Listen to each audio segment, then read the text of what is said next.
j'ai remarqué la passion déjà que le fondateur il a. Il nage pas le marqueur, il est toujours dans les salles. Quand je viens parfois ici, c'est une passion qu'il a chez lui. Et il sait la transmettre à ses étudiants, à son public.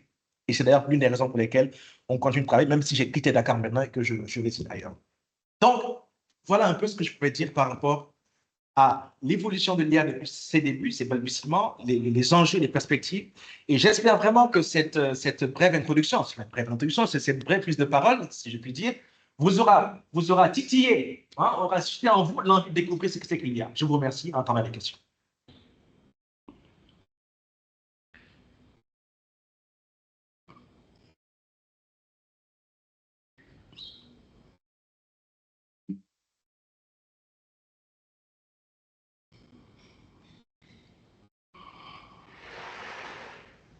Merci. Quand vous parlez du danger et de l'opportunisme, et vous avez parlé aussi de méta. Aujourd'hui, quand je prends mon téléphone, sur WhatsApp, j'ai le métacritique. Quel est le danger du moment? Ou s'il y a une opportunité aussi. Je vais commencer par l'opportunité. L'opportunité, c'est que ça fait plus de travail dans beaucoup de choses. Vous avez remarqué, les différentes rubriques, avec on rentre dans le méta de WhatsApp, on vous donne des rubriques, vous cliquez dessus et exactement l'IA vous sait ce que vous voulez faire, il fait ça. Donc, l'automatisation, l'allègement du temps que vous aurez pu consommer ou dépenser à faire une recherche, ou à écrire un mail, ou à faire une composition de marketing, etc., on appelle ça encore un plan de business project, etc., il faut être rapidement. Donc ça, c'est un gain de temps, c'est un avantage. Inconvénient, parce qu'il y a même inconvénient que seulement d'être sur WhatsApp. Parce que vous pensez que WhatsApp ne l'a pas abandonné? WhatsApp n'a pas abandonné. Oui, oui. C'est juste que avec Meta, c'est beaucoup plus rapide de faire ce que vous voulez faire et d'avoir vos informations. C'est tout. Sinon, WhatsApp n'a pas abandonné. Mais nos adresses email, nos messages qu'on pense confidentiels, là, c'est où? C'est pas dans notre ordinateur, c'est pas dans le cloud. C'est dans le cloud quelque part. Mais le cloud, c'est où? C'est quelque part dans les serveurs, quelque part là-bas. Donc, vous savez, cet aspect de données, etc. Moi, je pense juste que l'IA, c'est un phénomène qui fait peur. Je comprends. Parce que vous savez, l'être humain en général, c'est tout à fait normal, il a peur de l'inconnu. Et c'est d'ailleurs pour ça que même quand dans une entreprise importante, on doit procéder à un changement, il y a ce qu'on appelle la conduite du changement. Le management management transformationnel. Mais en réalité, c'est comme quand on parle de plagiat. Le plagiat, je suis désolé, mais ça existait avant les IA, en tout cas avant les IA génératives. C'est quoi plagier? Prendre une information qui n'est pas la nôtre, la faire passer comme pas la nôtre, sans donner le nom de l'auteur et de la source. C'est ça le plagiat. Mais c'est ça qui était là. On prend un livre, on copie le truc dans son mémoire, on ne dit pas que ça vient de tel livre ou tel auteur, on se fait passer pour notre propre production intellectuelle. Ça, c'est du plagiat. Ensuite, on est passé à Google. C'est beaucoup plus rapide d'avoir des articles, etc. Copier-coller, c'est du plagiat. Mais aujourd'hui, les gens s'attaquent à l'IA en parlant de plagiat comme c'est l'IA qui a provoqué l'apparition du plagiat. Mais non, c'est juste que c'est devenu plus rapide de plagiat. C'est ça en fait qui se passe. Donc c'est pareil pour le donner comme ça. Vous savez que je prends l'exemple de Facebook par exemple. Je suppose que tout le monde a peut-être encore sur Facebook, la majorité. Il y a parfois des jeux qu'on met sur Facebook. Et on vous dit, voulez-vous savoir votre profil professionnel ou bien des trucs comme ça. Des choses sur vous qui sont personnelles. Souvent, les gens sont surpris de constater que ça marche. Mais c'est normal que ça marche parce que toutes les données que vous mettez sur Facebook, depuis que vous êtes inscrit sur Facebook, les endroits où vous avez cliqué sur le chaîne, vos commentaires que vous avez fait, mais il y a des algorithmes derrière qui analysent tout ça pour dresser votre profil en tant que client. Donc, évidemment, pour eux, c'est facile pour eux de vous faire croire qu'ils sont des génies en vous donnant des informations. Vous êtes surpris. C'est vous qui me donnez ça grâce à vos données. Et les algorithmes derrière, on travaille. C'est comme ça que ça marche. C'est comme ça que ça. C'est pourquoi il est important de savoir quoi mettre ou pas mettre comme commentaire, comme information, comme photo, comme audio, comme texte ou commentaire sur Facebook, peu importe le média social. D'accord? On ne pas, tout à l'heure, il a dit ceci, il a dit que la donnée la plus importante aujourd'hui, c'est, enfin, pas la donnée, comment il a dit ça encore? Enfin, la ressource plutôt, la plus importante aujourd'hui avec l'IA, ce sont les données. Et c'est vrai, parce que les IA apprennent sur les données. Les IA apprennent sur les données, sont entraînés sur les données. Ces données-là, d'où viennent-elles? en grande partie du web, avec les articles, les documents, les livres, etc., etc. Et également des échanges sur les médias sociaux.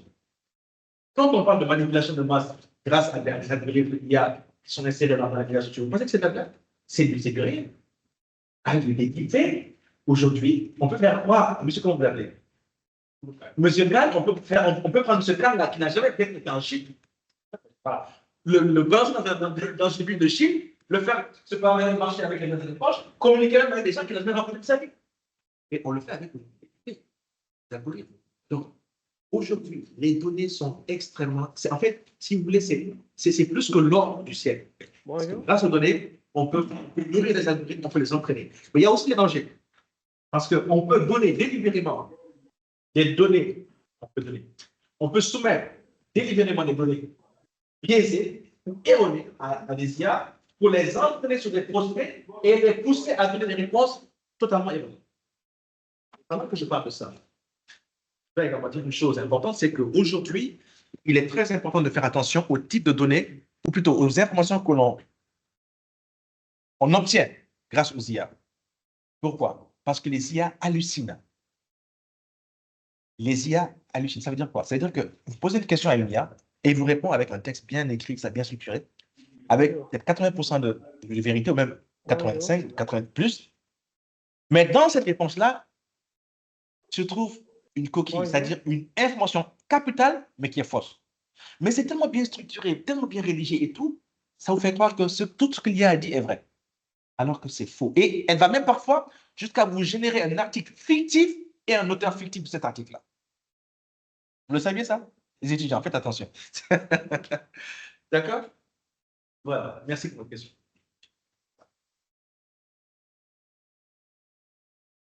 Le type de l'animation. Faire de l'animation. Langage de programmation innovant. C'est le domaine qui va bien activité. Et ce que il y a bon, orienté objet, il y a procédural, mais bon, brièvement, sachez que la manière dont on programme les IA actuellement, ce n'est pas une programmation explicite ou formelle. C'est-à-dire qu'avec les autres types de programmation, que ce soit procédural ou bien orienté objet, on décrit de manière formelle explicite chaque instruction. Avec les algorithmes d'aujourd'hui, enfin, avec des IA, on donne les grandes lignes. Et puisqu'on l'a entraîné à apprendre tout seul, il apprend. Par exemple, il peut apprendre, comme je disais tout à l'heure, à reconnaître des images, des faciès, etc. Ou alors, il peut apprendre également ou trouver des modèles entre les structures que composent les données qu'on lui a accordées, qu'on lui a soumis, et, voilà, etc. Donc, grosso modo. Donc, il y a plus de formalité et d'explicité en fait, dans les algorithmes pour ce qui est de la programmation classique qu'aujourd'hui avec l'IA. Mais sachez une chose, quand on parle d'algorithme avec l'IA, il y a beaucoup plus, en fait, c'est beaucoup plus de mathématiques. Les IA aujourd'hui, surtout génératives, sont basées sur des fonctionnements statistiques. Très souvent, on pense que ChatGPT, par exemple, est une interface qui est connectée à une base de données où il y a toutes les réponses possibles et imaginables aux questions. Non, ce n'est pas ça. Il n'y a pas de base de données stockée là avec des réponses à toutes les questions. Ce n'est pas ça. Comment ça fonctionne? Ça fonctionne par un principe statistique. C'est-à-dire que par rapport au contexte, à la thématique que vous soumettez à l'IA dans le prompt, à la question que vous posez, l'IA, les algorithmes détectent ce qu'on appelle les mots-clés. Et c'est sur cette base-là qu'elle va, en se basant, en fouillant un peu sur différents articles du web auxquels elle est connectée, ou elle peut être connectée, elle va rédiger un texte pour répondre à votre question, mais en calculant chaque fois la probabilité d'apparition du mot suivant.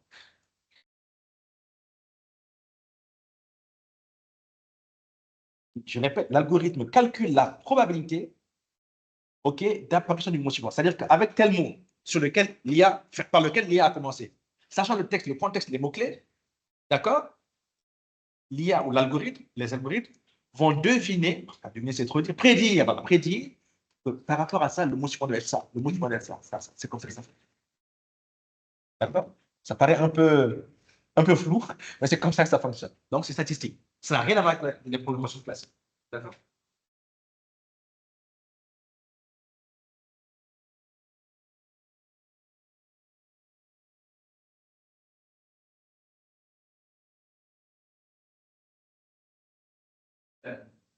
Et vous avez donné également l'exemple de l'humain. Et je voulais savoir une notion que vous avez et la visualisation, la planification par la visualisation. Et qu'est-ce qui fait que le NLP s'apprend vite à englober les deux? Bon, j'ai l'impression qu'il y a deux, à moins que j'ai mal compris, mais il y a deux questions qui ne sont pas forcément liées. On va commencer par la première question. Votre première question, vous pouvez la reprendre, s'il vous plaît. Vous avez parlé d'apprentissage. Oui, oui. Donc, si j'ai bien compris, c'est une partie du machine learning. Qu'est-ce qu'il y a de partie machine learning? En fait, ce sont les algorithmes d'apprentissage. Je vous ai dit que le machine learning est basé, en général, hein, parce que le machine learning a un sous-domaine qu'on appelle le deep learning.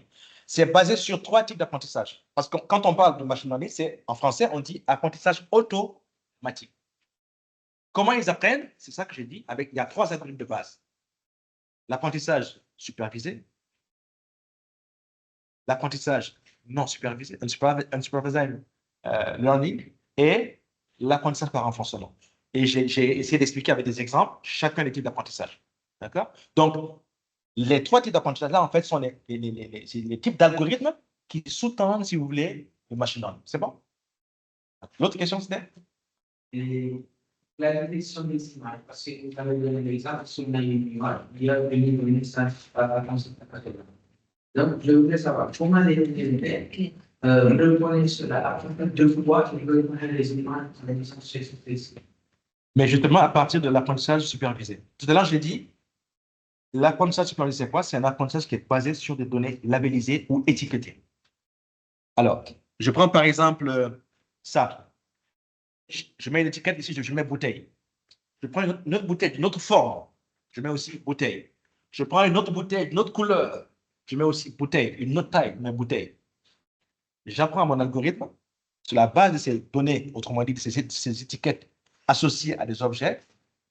Je lui apprends plutôt à reconnaître une bouteille.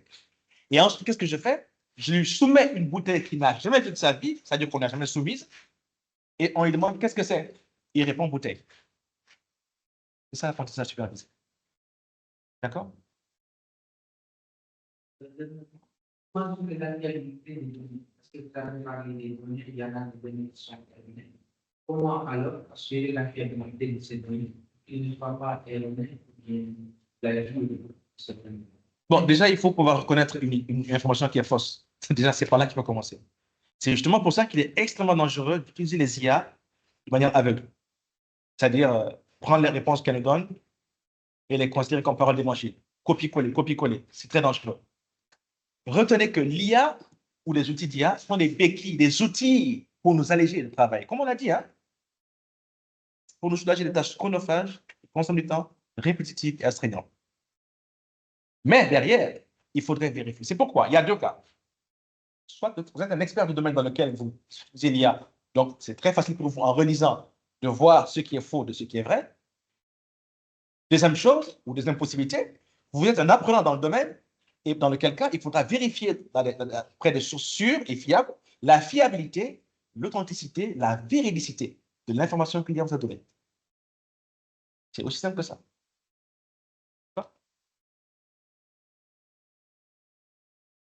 Ils sont timides aujourd'hui. Hein? Vous avez pitié de moi. Oui, monsieur, allez-y.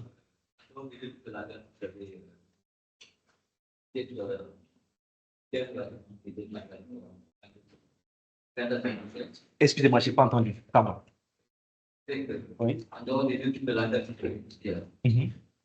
il y a une relation entre la dernière par rapport Bon, j'ai l'impression qu'on est en train de parler de. On parle de deux concepts différents. Là, je suis dans l'IA. Mais quand vous dites programmation objet, c'est carrément autre chose. C'est un autre paradigme, en fait. Je n'ai même pas touché, en fait, à ça aujourd'hui parce que ce n'était pas le sujet. Donc, j'ai l'impression que c'est une confusion. Bon, écoutez. C'est quoi votre domaine? Oui, votre domaine de. Enfin,